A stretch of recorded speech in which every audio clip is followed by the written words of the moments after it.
ورسوله رب اشرح لي صدري ويسر لي أمري واحلل عقدة من لساني يفقه قولي اللهم زدنا علما وارزقنا فهما اللهم علمنا بما ينفعنا وانفعنا بما علمتنا إنك على كل شيء قدير اللهم يا حي يا قيوم برحمتك نستغيث فأصلح لنا شأننا كله ولا تكلنا إلى أنفسنا طرفة عين.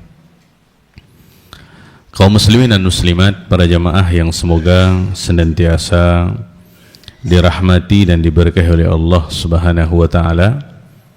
Kita lanjutkan membaca tafsir Al-Qur'anil Azim Ibnu Katsir rahimahullahu taala, masih di ayat 275 daripada surah Al-Baqarah tentang hukum seputar riba.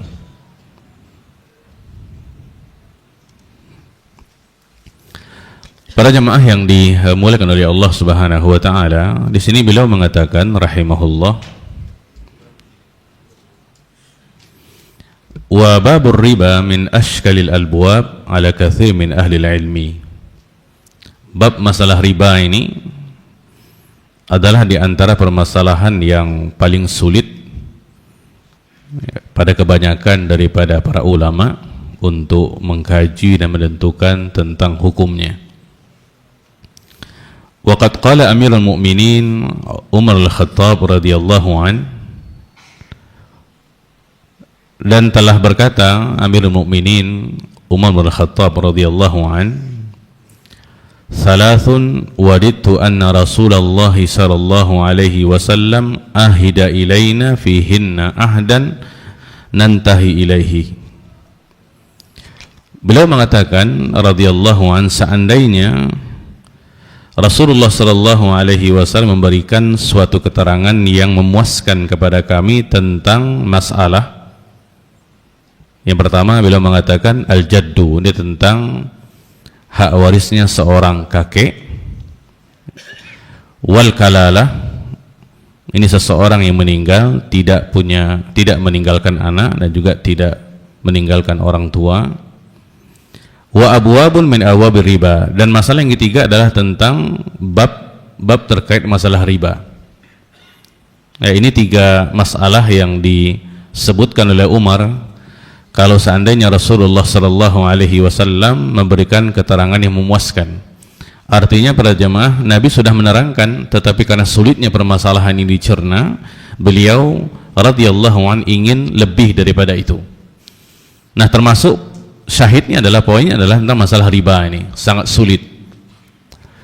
Yakni bidzalika, yang beliau maksudkan adalah ba'dal masail allati fiha syaibatur riba. Maksudnya adalah sebagian permasalahan-permasalahan tentang syaibatur riba yang bercampur dengan riba. Wa syari'ah syahidah, syariat sudah bersaksi bi anna kulla haramin fal wasilatu ilaihi mithluh, bahwasanya setiap yang haram hukumnya haram, maka wasilah perantara kepada yang haram tersebut juga sama hukumnya. Jadi kalau hukumnya haram, maka setiap sesuatu yang mengantarkan seseorang kepada yang haram ini juga menjadi haram dia, walaupun fungsinya hanya sebagai perantara saja. Lianna ma afdha ilal haram haramun. Ini kaidah para jamaah. Karena sesungguhnya bahwasannya setiap sesuatu yang menjerumuskan kepada haram menjadi haram dia. Jadi setiap sesuatu yang menjerumuskan seseorang ke dalam riba, wasilah-wasilahnya, perantara-perantaranya, itu juga menjadi haram. Kama anna ma la yatimul wajib illa bihi fa wajib. Ini sama dengan kaidah mengatakan sebagaimana bahwasanya tidak sempurna yang wajib kecuali dengannya, maka dengannya tersebut menjadi wajib. Jadi setiap sesuatu yang mengantar seseorang kepada melakukan yang wajib, maka itu juga menjadi wajib. Seperti kalau sholat kita katakan menutup aurat itu wajib, itu bahkan merupakan satu di antara syurut sihhatis shalah. Maka seseorang ketika dia menutup aurat harus untuk dia membeli pakaian, maka membeli pakaian dalam hal ini hukumnya wajib, karena tidak akan sempurna sholat kecuali dengan tidak menutup aurat. Ini diantaranya para jamaah. Nah, dalam masalah haram, contohnya perkara-perkara yang menjerumuskan seseorang ke dalam zina, contohnya apa saja, itu diharamkan. Makanya Allah Subhanahu wa taala mengatakan, wala taqrabuz zina, jangan dekati zina. Ya, sama dengan riba. Segala sesuatu yang menjurus kepada riba, walaupun dia bukan riba, dia menghantarkan saja, dia juga menjadi sesuatu yang haram. Maka di hadis yang sebelumnya kita pelajari para jamaah, ya, yang berdosa itu bukan hanya pelaku transaksi riba saja, yang memberikan riba, yang menerima riba, bahkan yang menjadi saksi juga berdosa, bahkan yang perantara untuk hal-hal seperti itu juga menjadi haram, karena semuanya disebut Nabi Shallallahu Alaihi Wasallam kulluhum sawa, semua mereka sama dalam hal dosa. Ya, saksinya, kemudian yang menulisnya, sekretarisnya. Kenapa mereka dikatakan melakukan yang haram berjamaah? Karena mereka berkontribusi untuk terjadinya keharaman tersebut. Walaupun yang akan merasakan itu adalah dua pelaku utama tadi, pelaku transaksi riba tersebut. Wa qad thabata fi as-sahihain 'an Nu'man bin Bashir qala sami'tu Rasulullah sallallahu alaihi wasallam yaqul innal halala bayyin wa innal harama bayyin, sesungguhnya perkara yang halal itu sudah jelas, yang haram juga sudah jelas. Wa baina dzalika umurun mushtabihat, di antaranya ada perkara-perkara yang samar-samar. Ya, faman ittaqa syubhat, barang siapa yang menjaga dirinya daripada perkara-perkara syubhat, istabra'a lidini wa irdih, dia sudah mensucikan untuk agama dan kehormatannya. Wa man waqa'a fi syubhat, barang siapa yang terjerumus ke dalam syubhat, dia terjerumus ke dalam haram, karena dia mendekati sesuatu yang haram. Maka Nabi Shallallahu Alaihi Wasallam membuat perumpamaan, dia sekarra'i, seperti seorang gembala, yar'a haulal hima, yang dia mengembalakan hewan gembalaannya di sekitar area larangan. Yushiku ayyar ta'afih, dikhawatirkan dia akan melewati area tersebut. Ini orang-orang yang senantiasa melakukan syubhat berjamaah. Kenapa demikian? Karena syubhat-syubhat ini biasanya lebih cenderung kepada haram berbanding tidak. Makanya kita dianjurkan dalam syariat, ketika kita ragu dalam sesuatu, maka meninggalkannya lebih utama berbanding kita melakukannya. Itu kaidah berjamaah. Ya. Beliau menyebutkan wa fi sunan anil Hasan bin Ali radhiyallahu anhuma qala sami'tu Rasulullah sallallahu alaihi wasallam yaqul. Ini hadis yang kita baca tadi berjamaah. Da' ma yuribuka ila ma la yuribuk. Tinggalkan apa yang meragukanmu kepada apa yang tidak meragukanmu. Ya. Makanya para jamaah, mindsetnya adalah di dalam agama ini sebelum kita melakukan sesuatu, kita mesti mengilmui dulu. Makanya dikatakan ilmu dulu baru amal. Jangan setelah kita beramal baru kita bertanya ini benar apa enggak. Ini salah para jamaah. Itu pola pikirnya. Ini semuanya gitu. Kenapa demikian? Salah satunya adalah agar kita tidak terjerumus ke dalam perbuatan-perbuatan yang dilarang. Jadi jangan kita melakukan dulu baru kita merasakan ini benar apa enggak. Itu salah. Tapi cari dulu, ilmui dulu, baru kita melakukannya. Kalau seandainya meragukan, maka meninggalkannya lebih utama berbanding melaksanakannya. Ini kaidahnya umum berjamaah. Apalagi kalau kita perhatikan masalah-masalah muamalah maliyah zaman sekarang itu sangat komplit gitu. Seseorang tidak paham dengan kaidah-kaidah usulnya, dia akan sulit untuk menentukan ini boleh apa enggak nih. Dulu kan kita mengenal pasar itu hanya tradisional berjamaah. Sekarang kan enggak. Ya, seseorang bahkan bisa berjual beli tanpa memiliki toko. Dia cukup punya lapak di online, dia bisa menjualnya kepada orang. Ini kan bentuk-bentuk jual beli yang kontemporer gitu. Nah, seseorang tidak mengenal tentang masalah kaidah-kaidahnya, dia akan terjerumus berjamaah. Apalagi kalau seandainya menggiurkan daripada sudut keuntungannya. Tidak perlu sewa toko, tidak perlu bayar pajak dan seterusnya. Dia bisa berjual beli gitu. Ya, ini sesuatu yang harus dipahami. Dalam hadis yang lainnya para jemaah, Nabi juga mengatakan al-itsmu mahaka fi qalbika. Jadi dosa itu adalah, kata Nabi, sesuatu yang mengganjal di hatimu. Ini ulama mengatakan para jemaah, dosa yang mengganjal hati adalah kepada hati yang sehat, yang bersih. Karena bagi hati yang sakit, hati yang bergelimang dengan dosa, dia tidak akan mengganjal ketika melakukan perbuatan dosa. Ini dikatakan oleh sebagian ulama, hukuman daripada dosa adalah ketika seseorang berdosa tetapi dia tidak merasa berdosa. Itu hukum paling berat pada jemaah. Dia jelas berdosa nih, melakukan sebuah yang haram, tapi dia merasa tidak berdosa. Kenapa demikian? Karena dia sudah sering melakukannya. Tapi hati yang baik, hati orang-orang beriman adalah dosa itu akan mengganjal di hatinya. Tidak enak aja rasanya. Kalau dia mengatakan, Ustaz, saya melakukan dosa tapi saya tidak merasakan hal itu, berarti kita harus lihat kepada hati orang itu. Ini hatinya bersih benda ini. Ini bukan masalah suci para jemaah. Karena kita manusia akan berlumur dengan dosa. Tapi masalahnya adalah, kan dalam hadis disebutkan ketika kita berdosa, dosa apa saja, itu kan bintik hitam di hati. Kalau kita tidak basuh dosa tersebut dengan istighfar, taubat, bintik hitam itu akan banyak. Binti nukitats ala qalbihi nuqtatun sauda. Ya, sehingga nanti bintik-bintik hitam itu akan meliputi hati seseorang. Tapi kalau seandainya dia berdosa, dia istighfar, taubat, dia akan dibasuh, kembali bersih dia. Nah, itu dia para jemaah. Jadi Nabi mengatakan bahwasanya al-itsmu mahaka fi qalbika, sesuatu yang mengganjal di hatimu. Wa taraddat fihi nafs, sehingga jiwa kita merasa ragu untuk melakukannya. Ini benar benda ini. Ini sekali lagi para jemaah, ini kepada hati-hati yang salim, hati-hati yang bersih. Ya. Wa karihta ayattali alaihin nas, dan dosa itu membuatmu tidak suka orang mengetahuinya. Jadi kalau ada seseorang berdosa dan dia merasa senang ketika orang mendengar dia melakukan hal itu. Nah, ini berbahaya para jemaah. Yang mana dosa itu seharusnya berusaha untuk kita tutupi. Kita tutupi bukan berarti kita akan terus melakukannya, bukan. Kita malu. Kita malu kepada Allah Subhanahu wa taala ketika kita melakukan dosa, kita juga malu kepada manusia.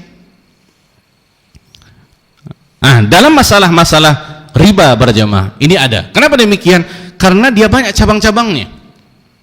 Ini dikatakan oleh Ibnu Katsir rahimahullah tadi, bahwasanya bab masalah riba min ashkalil abwab. Ashkal itu maksudnya para jamaah permasalahan yang paling sulit, muskil. Kalaulah ulama sulit untuk menentukan masalah-masalah riba ini, apalagi kita, sangat sulit para jamaah. Ya. Nah, di sini juga beliau mengatakan, wa fi riwayah, dalam hadis yang lainnya, istafti qalbak, mintalah fatwa kepada hatimu, tanya hatimu itu. Wa in aftakan nas aftuka, sekalipun manusia berfatwa kepadamu dan mereka memberikan fatwa kepadamu. Ini sekali lagi para jemaah, al-qalbu di sini adalah hati yang bersih. Jadi di antara hikmah para jemaah, ketika hati seseorang bersih, dosa yang dilakukan oleh seseorang tersebut akan mengganjal di hatinya, akan menimbulkan keraguan-raguan, membuat dia khawatir orang tahu dengan perbuatan dosa tersebut. Ya, ini diantara kaidah-kaidah secara umum para jemaah, menunjukkan bahwasanya masalah-masalah riba ini masalah-masalah yang sulit, banyak cabang-cabangnya. Bahkan beliau mengatakan rahimahullah min ashkalil abwab. Bahkan Umar juga berangan-angan kalau seandainya Nabi SAW menerangkan lebih tentang masalah riba ini. Baik para jemaah yang dimuliakan Allah Subhanahu wa taala. Wa qala Ats-Tsauri an 'Asim an Asy-Sya'bi an Ibnu Abbas qala, Abdullah bin Abbas mengatakan, akhiru ma nazala ala Rasulillah sallallahu alaihi wasallam ayatul riba. Jadi ayat yang terakhir turun kepada Nabi sallallahu alaihi wasallam di antaranya adalah ayat riba ini. Ayat 275 dari surah Al-Baqarah ini. Itu yang membuat Umar para jemaah tidak merasa puas ketika Nabi sallallahu alaihi wasallam menerangkannya. Artinya belum sejelas-jelasnya Nabi sallallahu alaihi wasallam sudah wafat.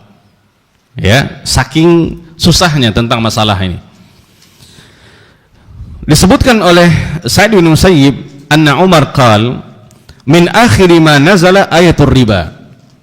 Di antara perkara yang terakhir turun kepada Nabi sallallahu alaihi wasallam adalah ayat tentang masalah riba. Wa inna Rasulullah sallallahu alaihi wasallam, kata Umar, sesungguhnya Rasulullah sallallahu alaihi wasallam qubida, wafat, qabla ayyufassiraha lana, sebelum Nabi menafsirkan ayat itu kepada kami. Ini secara sempurna para jemaah. Sebenarnya Nabi sudah menyampaikannya, cuman karena sulitnya masalah ini perlu diulang-ulang. Itu maksudnya para jemaah. Bukan Nabi tidak menerangkannya. Ya. Fada'u ar-riba war-ribah. Maka tinggalkanlah riba dan sesuatu yang meragukan. Kalau sesuatu yang meragukan kita para jemaah, walaupun mungkin akan mendatangkan keuntungan duniawi kepada kita, tinggalkan. Ya, bisa jadi kita selamat di hukuman dunia para jemaah, tapi di hukumannya Allah tidak akan pernah selamat para jemaah. Setiap dirham, dinar yang ada pada kita itu akan dihitung oleh Allah Subhanahu wa taala. Dari mana kita mendapatkannya, kemana kita menginfakkannya. Sulit para jemaah. Ya. Apalagi kalau seandainya itu kita dapatkan dengan riba. Riba itu kan memakan harta saudara kita dengan kezaliman para jemaah. Dia sebenarnya tidak mau, tapi terpaksa untuk melakukan hal itu. Ya, ini masuk dalam kata ayat yang sudah kita baca, wala ta'kulu amwalakum bainakum bil batil. Itu sama dengan memakan harta saudara kita dengan kebatilan. Ya. Sehingga kalau zaman sekarang berjamaah, orang-orang akan mengatakan, kalau kita tidak seperti ini, bagaimana kita bisa mendapatkan ini dan itu contohnya. Kalau kita tidak melakukan riba, bagaimana kita akan beli rumah, bagaimana kita akan beli kendaraan. Ya, suka saking biasanya berjamaah, sehingga sudah dianggap seperti biasa gitu. Padahal ini merupakan perbuatan riba yang diharamkan oleh Allah Subhanahu wa taala. Baik para jemaah yang dimuliakan Allah Subhanahu wa taala. Kan terjadi khilaf di antara para ulama tentang masalah apakah ayat yang terakhir turun kepada Nabi sallallahu alaihi wasallam.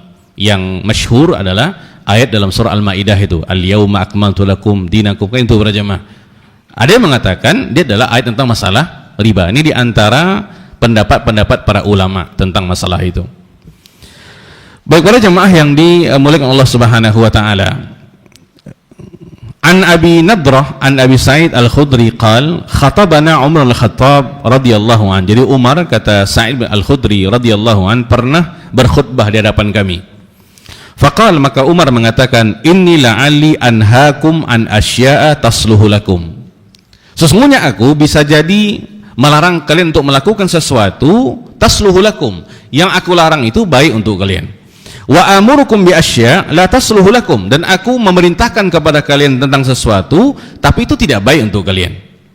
Wa inna min akhiril Qur'an nuzulan ayat riba. Sesungguhnya yang terakhir turun daripada Al-Qur'an adalah ayat tentang masalah riba. Wa innahu qad mata Rasulullah sallallahu alaihi wasallam. Rasulullah sudah meninggal. Walam yubayyinhu lana. Beliau sallallahu alaihi wasallam belum lagi menyempurnakan, menerangkan kepada kami tentang masalah riba ini.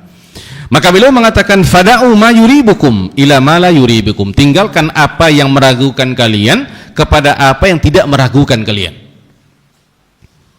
Nah, ini penting para jemaah. Ya, jadi setiap sesuatu yang meragukan kita tinggalkan. Maksudnya meninggalkannya lebih utama berbanding kita melakukannya. Minimal kita melakukan apa? Syubhat, kalaupun tidak haram. Nah, seseorang yang melakukan syubhat dekat ke haram itu lebih berbanding yang halal. Nah, apalagi seperti kita katakan tadi para jemaah, model-model transaksi jual beli zaman sekarang ini. Ya, maka butuh kepada seseorang yang betul-betul pakar untuk bisa melihat ini benar apa tidak. Kalau kita perhatikan para jemaah, di kebanyakan bank-bank yang ada, sampai bank yang berlabel syariah pun kadang-kadang program-program yang mereka buat itu hanya berlabel syariah saja berarti. Tapi kalau kita lihat secara hakikatnya itu banyak unsur-unsur ribanya di situ. Ya, jadi sebenarnya menjadi acuan itu bukan namanya, tapi hakikatnya. Nah, ini dibutuhkan kepada orang-orang berilmu tentang masalah itu para jemaah. Nah, kalau kita ragu, maka meninggalkannya lebih utama berbanding kita melakukannya. Itu kaidahnya para jemaah. Kalau ada yang mengatakan, oh saya tidak pernah ragu Ustaz, saya akan yakin itu, maka ini seperti kita katakan tadi para jemaah, ini kembali kepada hati. Hati itu ada dua jenisnya, hati yang bersih dengan hati yang kotor. Seseorang yang biasa melakukan dosa, hukumannya adalah dia tidak akan merasa berdosa ketika dia berdosa. Itu hukuman yang luar biasa berarti. Padahal kadang-kadang sudah jelas tentang masalah keharamannya, tapi karena dia sudah biasa melakukannya, maka dianggap itu bukan hal yang dilarang gitu. Jadi kita kembali kepada pola pikir yang tadi para jemaah. Maka ulama mengatakan kita mesti berilmu dulu baru kita mengamalkan. Jangan kita melakukan dulu baru kita bertanya ini benar apa enggak nih. Itu jangan para jemaah. Ya. Baik para jemaah yang dimuliakan Allah Subhanahu wa taala. Ini daripada Ibnu Majah, saya tidak baca rawinya. Daripada Abdullah wa Ibnu Mas'ud, an Nabi sallallahu alaihi wasallam qaal, Nabi mengatakan, "Ar-riba thalathatun wa sab'una baban." Riba itu ada 73 pintu para jemaah.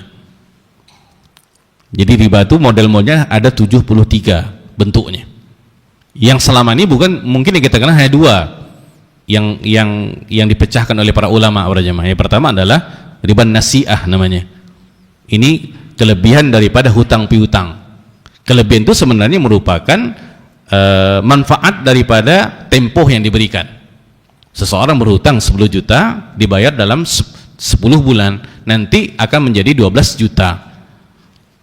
Dua itu adalah manfaat daripada yang penangguhan tadi. Itu nasi'ah namanya. Ada namanya riba al-fadl.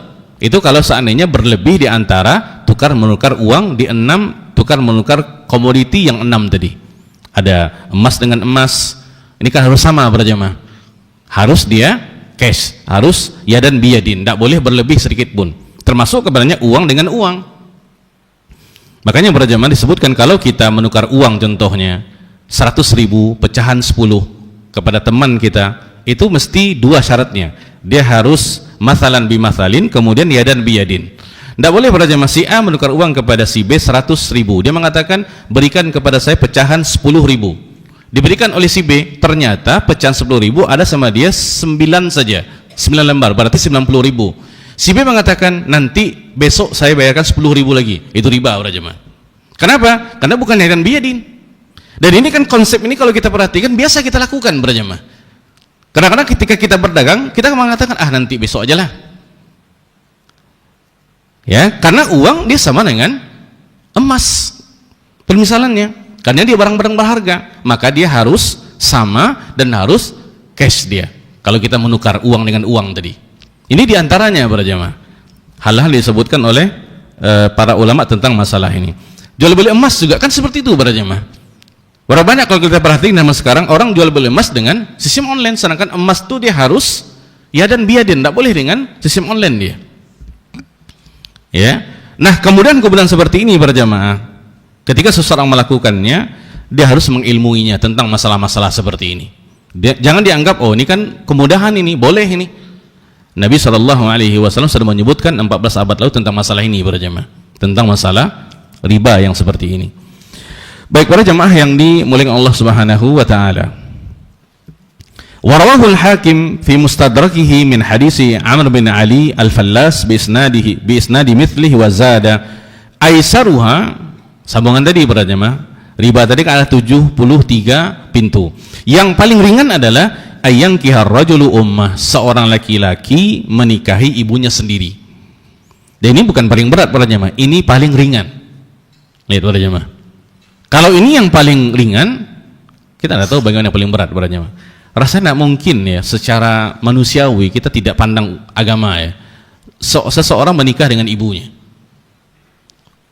Apapun yang kita bawa, adatkah, kemanusiaankah, tidak bisa diterima para jemaah.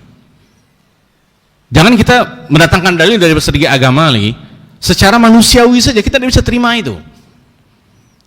Tapi itu riba yang paling aisarua, yang paling mudah, yang paling ringan para jemaah. Yang mana yang paling ringan ini dalam gambaran kita tidak mungkin terjadi. Nah, kita khawatir banyak riba yang terjadi, yang kita lakukan, yang sering kita lakukan, justru itu yang paling berat gitu. Tentu dosanya juga paling berat para jemaah. Baik, kemudian beliau sallallahu alaihi wasallam mengatakan, wa inna arbar riba aidur rajuli al muslim. Sesungguhnya riba, yang paling riba adalah kehormatan seseorang yang muslim. Nah, jadi kita kan ini ghibah ini para jamaah itu dikiaskan oleh Nabi Shallallahu Alaihi Wasallam dengan riba. Riba itu kan menambah. Nah, ketika kita melakukan ghibah, kita menambah sesuatu pada saudara kita yang tidak ada pada dirinya. Itu akan mengurangkan pahala kita para jamaah. Sebagaimana ketika kita melakukan riba, itu akan mengurangkan pahala kita. Ya. Nah, kalau kita perhatikan masalah ghibah ini para jemaah, ternyata itu juga pintu daripada pintu-pintu riba. Ketika kita menceritakan teman kita sesuatu yang dia tidak suka untuk disebarkan, kita sebarkan, kemudian kita tambah. Nah, itu kan dikiaskan oleh Nabi Shallallahu Alaihi Wasallam itu seperti riba para jemaah. Berbanyak di antara kita yang mungkin tanpa sadar melakukan hal seperti itu. Bahkan mungkin kalau kita perhatikan bukan di dunia nyata saja, di dunia maya juga ada grup-grup yang mungkin membicarakan orang-orang di luar grup. Dia satu grup tapi dia buat grup yang lain gitu. Isinya apa? Membicarakan tentang masalah itu. Ya, ini juga termasuk daripada pintu riba para jemaah. Ini Nabi katakan wa inna arbar riba idur rajuli al muslim. Wa qala, dan beliau mengatakan ni Al-Hakim sahihun ala syarti sahihaini wa lam yukhrija. Ini hadis para jemaah sahih menurut syaratnya Imam Bukhari dan Muslim, tapi mereka berdua tidak mengeluarkannya dalam kitab sahihnya. Itu yang disebutkan oleh para ulama. Tidak semua hadis sahih itu ada dalam Sahih Bukhari dan Muslim, tapi ada di hadis yang lainnya, kitab hadis yang lainnya. Ya. Baik para jemaah yang dimuliakan Allah Subhanahu wa taala. Ini hadis daripada An Sa'id Al-Maqburi an Abi Hurairah radhiyallahu an qala Rasulullah sallallahu alaihi wasallam ar-riba sab'una huban. Riba itu ada 70 huban. Huban itu sama dengan baban, pintu pada jemaah. Aisaruha, yang paling ringannya adalah ayyankihar rajulu ummah, ketika seseorang laki-laki menikahi ibunya sendiri. Baik, kemudian hadis daripada Al-Hasan mundu nahwin min arba'ina khamsina sanah an Abi Hurairah anna Rasulullah sallallahu alaihi wasallam qala, Nabi mengatakan para jemaah. Ini hadis Nabi ini kita lihat di sekarang ini faktanya. Beliau sallallahu alaihi wasallam mengatakan, ya'ti 'alan nas zamanun, akan datang pada manusia satu zaman ya'kuluna fihi riba, mereka semuanya memakan riba, mereka semuanya bermuamalah dengan riba. Qilalah, ada yang bertanya, ditanyakan kepada Nabi Shallallahu Alaihi Wasallam, an-nasu kulluhum, apakah semuanya melakukan riba? Ketika Nabi mengatakan perkataan tersebut, ada yang bertanya, apakah semua orang ketika itu? Nabi mengatakan, man lam ya'kulhu minhum nalahu min ghubari. Barang siapa tidak makan riba di zaman itu, minimal dia mendapatkan getahnya. Lihat para jemaah. Walaupun dia tidak mengamalkannya, tapi dia mendapatkan getahnya. Kenapa? Saking biasanya orang melakukan riba ketika itu. Artinya para jemaah, dia bukan pelaku utama, dia bukan transaksi, bukan dia pembeli, bukan dia penjual, bukan pelaku transaksi ini, bukan. Tapi saking seringnya orang melakukan, sehingga orang yang tidak makan riba itu minimal dia mendapatkan debunya. Kalau kita getahnya para jemaah. Ya. Itu terjadi zaman sekarang para jemaah. Kan kalau kita sampaikan kepada masyarakat, jangan seperti ini, jangan melakukan kredit seperti ini, seperti ini. Mereka akan mengatakan, kapan kita akan punya kendaraan? Kapan kita akan punya ini dan punya itu? Itu para jemaah. Ya. Nah, yang disebut oleh Nabi Shallallahu Alaihi Wasallam ini terjadi para jemaah. Ini saking biasanya orang melakukan riba ini. Sehingga terjadilah apa terjadi di negeri yang kita cintai ini para jemaah. Nanti disebutkan dalam ayat yang di bawahnya tentang bagaimana mudarat daripada riba itu. Baik para jemaah yang dimuliakan Allah Subhanahu wa taala. Ini hadis daripada Aisyah radhiyallahu anha, saya tidak baca rawi hadisnya. Qalat, beliau mengatakan, lamma nazalatil ayat min akhiril Baqarah fi riba. Ini di antara ayat yang kita baca para jemaah.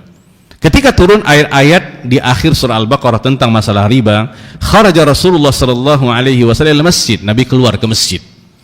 Faqara'ahunna, Nabi membaca ayat tersebut kepada para sahabat. Faharramat tijarah fil khamri, maka Nabi mengharamkan perdagangan khamar. Karena khamar adalah benda yang diharamkan. Setiap sesuatu yang diharamkan bendanya, maka menjual dan membeli juga menjadi haram. Ya, di sini para jemaah kalau kita perhatikan kenapa Nabi sallallahu alaihi wasallam mengharamkan khamar? Ya. Sebab sebagian orang memahami khamar itu haram ketika hanya diminum saja. Tapi ketika diperjualbelikan tidak haram dia. Semuanya haram para jemaah. Jadi apapun zatnya yang haram ketika dijual dibeli, termasuk diantaranya alat-alat musik, itu termasuk diantaranya para jemaah. Itu diharamkan. Yang mana dalam hadis sebutkan ketika Allah mengharamkan zatnya, Allah juga menghalalkan harga daripada barang tersebut. Ya. Baik para jemaah yang dimuliakan Allah Subhanahu wa taala. Kemudian wa hakadha lafzu riwayat al-Bukhari 'inda tafsir al-ayah fa harrama at-tijara wa fi lafdhin lah an Aisyah qalat lamma nazalatil ayat min akhir suratil Baqarah fi riba qara'aha Rasulullah sallallahu alaihi wasallam an-nas. Jadi ketika turun ayat tentang masalah riba ini di akhir surah Al-Baqarah, Nabi sallallahu alaihi wasallam membacakannya kepada para sahabat ketika itu, summa harramat tijarah fil khamri. Kemudian beliau sallallahu alaihi wasallam mengharamkan tentang at-tijarah, perdagangan dengan khamar ini. Qala ba'du man takallama ala hadzal hadis min al-a'immah lamma harrama riba, ketika Nabi sallallahu alaihi wasallam mengharamkan riba wa wasailah dan perantara-perantara yang mengantarkan kepadanya, harramal khamra, Nabi juga mengharamkan khamar, wa ma yufdi ilaihi min tijarah wa nahwi dzalika, dan apapun yang mengantar seseorang kepada perdagangan tentang masalah khamar ini. Semuanya akan dapat jatahnya para jamaah dan dosanya sama. Kenapa? Mereka berkontribusi. Nah, ya, jadi bukan hanya penjual saja yang akan mendapatkan dosanya, pembelinya juga. Bahkan orang-orang yang masuk barangnya, bahan bakunya untuk dijadikan khamar ini, seseorang bisa jadi mungkin punya kebun anggur contohnya para jemaah, tapi memang dia sudah niatkan ini pohon anggur untuk jadikan sebagai khamar contohnya, bahan bakunya, itu dapat saham dosa para jemaah. Ya, walaupun sebenarnya dia bukan pelaku utamanya, tapi ketika dia meniatkan hal itu, berarti dia berkontribusi untuk terjadinya hal yang dilarang para jemaah. Kama qala alaihi assalam, seperti dikatakan oleh Nabi sallallahu alaihi wasallam dalam hadis al-muttafaq alaih, Nabi mengatakan la'anallahu al-yahuda, Allah Subhanahu wa taala melaknat orang-orang Yahud, hurrimat alaihim syuhumu, diharamkan kepada mereka asyuhum, ini lemak-lemak berjamaah, fajammaluha, kemudian mereka melumasinya, faba'uha, kemudian mereka menjualnya, wa akalu asmana, kemudian mereka memakan harga ataupun hasil jual beli daripada lemak-lemak sesuatu yang diharamkan tadi, ya, lemak babi contohnya, atau apapun yang mungkin menurut mereka sudah diproses gitu. Tapi ketika sesuatu dekat kepada hal yang halal, maka kalau bahan bakunya haram, jadi haram dia berjamaah. Nah, di sini kalau kita perhatikan orang-orang Yahud ini orang-orang yang pintar berjamaah. Jadi mereka punya hilah gitu supaya tidak diharamkan. Jadi mereka mengambil bahagian-bahagiannya, lemaknya mereka olah gitu. Nah, ya, sehingga itu mereka buat sesuatu, bisa jadi obat, dia bisa jadi apapun itu, padahal bahan bakunya adalah sesuatu yang diharamkan oleh Allah Subhanahu wa taala. Maka Nabi mengatakan faba'uha wa akalu athmana, ini akal-akalan kepada Allah Subhanahu wa taala para jemaah. Ya. Wa qad taqaddama fi hadits Ali wa bin Mas'ud wa ghairihima an la'nil muhallil fi tafsir qauli. Ini muhallil yang kita sebutkan di pertemuan sebelumnya para jemaah. Ya, nikah muhallil ini. Seorang wanita, dia sudah ditalak 3 oleh suaminya. Kemudian suaminya ini ingin kembali bersama istrinya tersebut. Dia cari seorang laki-laki, dia suruh laki-laki ini menikahi mantan istrinya tadi, yang sudah dia talak 3 tadi. Kemudian dia mengatakan, nanti kalau kamu sudah menikah, ceraikan dia supaya aku bisa kembali kepadanya. Itu muhallil namanya berjamaah. Ini disebut dengan akal-akalan. Nah, di sini Allah Subhanahu wa taala mengatakan hatta tankiha zaujan ghaira, sehingga wanita tersebut yang sudah ditalak 3 oleh suami tadi bisa menikah dengan suami yang lain. Jadi menikah dulu, kemudian cerai, lewati masa iddah, baru suaminya yang sudah mentalak 3 tadi dia boleh kembali kepada istrinya tadi. Nah, kalau jalurnya tidak ada skenario di situ para jamaah, itu tidak ada masalah. Tapi masalahnya ini sudah disiapkan gitu. Sama seperti riba tadi. Kan kita katakan para jamaah, ulama mengatakan seseorang yang melakukan, dia berhutang, si A berhutang kepada si B 5 juta, ya, diberi oleh si A kepada si B, ini ambil hutang ini 5 juta. Si A tidak menserahkan apapun, Ternyata ketika membayar, si B melebihkan pembayarannya. Dia kasih kepada si A 6 juta. Nah, apakah sejuta ini menjadi riba awalnya? Enggak. Kenapa? Karena dia tidak disyaratkan di awal. Dia yang tidak boleh itu kalau disyaratkan berjamaah. Jadi si B ketika memberikan hutang kepada si A, dia mengatakan, ini aku berikan engkau hutang 5 juta, nanti kalau membayarnya engkau bayar 6 juta ya. Kalau enggak, saya kasih ini. Si A menyetujui. Nah, ketika diberikan hutang kepada si A tadi, ternyata dia membayar 6 juta. Memang seperti itu keadaannya. Nah, yang sejuta itu dikatakan riba tadi. Tapi kalau dia membayar kepada si B 6 juta dengan kerelaannya dan tidak disebut di awal, itu tidak ada masalah para jemaah. Itu hadiah dan dibolehkan kalau tanpa ada syaratnya. Nah, seperti tadi yang muhalil tadi para jemaah. Kalau seandainya betul jalurnya tidak ada apapun yang dijadikan unsur di situ, itu boleh, tidak ada masalah. Tapi kalau sudah akal-akalan, itu tidak boleh para jemaah. Itu yang dilarang di dalam agama. Sama dengan nikah muhallil, nikah yang dilarang di dalam Islam, yang seperti itu para jemaah. Makanya Nabi SAW mengatakan, la'anallahu akilar riba wa mukilah. Allah Subhanahu wa ta'ala melaknat akilar riba, pemakan riba, wa mukilah, yang memberikan orang tersebut riba, wa syahidai, dua saksinya, wa katibah, dan juga orang yang menulisnya. Nah, ya. Qalu, mereka mengatakan, wa ma yashhadu alaihi wa yaktub illa idza udhhira fi surati aqdin syar'iyyin wa yakunu dakhiluhu fasidan. Dan disaksikan dan ditulis itu terjadi, kata mereka, kecuali ketika itu sudah ditampakkan dalam akad yang syar'i. Nah, kan banyak zaman sekarang kalau kita perhatikan jenis akad yang mereka namakan syar'i berjamaah. Tetapi kalau ditelusuri, dakhiluhu fasidan, di dalamnya ada kerusakan-kerusakan di situ. Maka beliau mengatakan fil i'tibar bi ma'nahu la bi surati, maka yang menjadi acuan itu untuk kita menentukan ini akadnya syar'i apa tidak, bukan namanya. Artinya bukan setiap akad syar'i dia akan menjadi syar'i, tidak. Tetapi yang menjadi acuannya adalah bimakna, dengan hakikatnya, la bi surati, bukan dengan gambarannya. Ya, li'anal a'mal bin niat, karena setiap amalan itu tergantung kepada niatnya. Wa fi sahih, dalam hadis yang sahih, Nabi sallallahu alaihi wasallam mengatakan, innallaha la yanzuru ila suwarikum, Allah tidak melihat kepada wajah kalian, bentuk kalian, wala ila amwalikum, kepada harta-harta kalian, wa innama yanzuru ila qulubikum wa amalikum, tapi yang Allah lihat kepada hati dan pekerjaan perbuatan kalian. Di sini para jemaah beliau mengatakan, wa qasannafal imam al-allama Abul Abbas Ibnu Taimiyah, ini guru beliau para jemaah. Di antara murid daripada Ibnu Taimiyah adalah Ibnu Katsir rahimahullah. Nah, Abul Abbas Ibnu Taimiyah telah menulis sebuah kitab fi ibtalit tahlil, ini tentang masalah nikah muhalil tadi para jemaah. Tadammana an-nahya an ta'atil wasail mufdiyah illa kulli batil. Di situ beliau menerangkan, kata Ibnu Katsir rahimahullah, sesuatu yang menjerumuskan seseorang ke dalam perkara-perkara yang batil, itu hukumnya adalah batil. Wa qad kafa fi dzalika wa syafa farahimahullah wa radiya'an, dan itu sudah cukup dan memuaskan, kata beliau, tulisan daripada gurunya. Maka semoga Allah Subhanahu wa ta'ala merahmati dan meridai beliau, yaitu Ibnu Taimiyah rahimahullah. Baik, demikian para jemaah. Insyaallah nanti pada pertemuan yang akan datang, sebelum kita masuk ke berikutnya, kita akan ambil sedikit faedah disebutkan oleh Syekhul Utsaimin rahimahullah terkait ayat 275 ini. Mungkin demikian, yang baik daripada Allah, tidak baik kelemahan daripada diri saya pribadi. Aku lu tasma'un, subhanakallahumma wa bihamdika asyhadu an la ilaha illa anta astaghfiruka wa atubu ilaik. Wassalamualaikum warahmatullahi wabarakatuh.